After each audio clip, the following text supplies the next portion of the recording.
Time now for Futures in Focus. Let's get down to the CME. Oil under pressure. We saw the data a few minutes ago.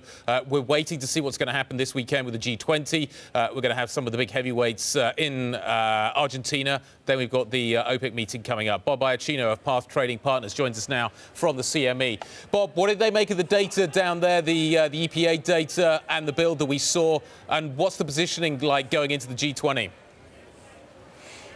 Well, good morning, Guy. Obviously, the build's a little bit more than expected. It's a series of consecutive builds now. We got the draw on gasoline, which helped shore futures up a tiny bit. We were down about a little bit over than 0.75%. The data comes out. We dropped down to a little bit more than negative 1.25%, so around negative 1.3, and have rallied a little bit from there. I think that's in the refinery utilization part of the number that jumped up to 95 and change on the percentage. That actually leads crude oil prices in the very short term because that is end point demand. That's refinery demand combined with the gasoline draw. You may be starting to see a little bit of a base here. It may not be today, but it may be coming. Okay.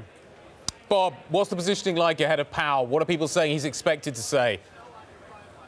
Well, everyone is expecting / hoping that he's going to take more of a view that Clarita took yesterday, saying that we're pretty near the neutral rate and we should be data dependent, which many people assume means equity market data as well as economic data. So that's what these guys are hoping for down here. I think they're positioning for that as well, but they'll be quick to dump that out. I don't know that Jerome Powell's going to do that.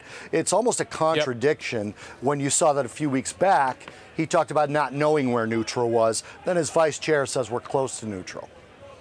Bob, just very quickly, the Fed just said in its statement at the bottom of the hour that it's worried that if the trade tensions continue to rise, that we could see a significant correction in asset prices. How much of that significant correction is priced, and how big could it be if we were to see this trade story carrying on? Well, I think the significant correction already happened. They must be talking about a bear market. I don't think all of it's priced in. I think people are expecting the Fed to cool down if Trump and Xi Jinping don't come to some sort of at least announcement of an agreement.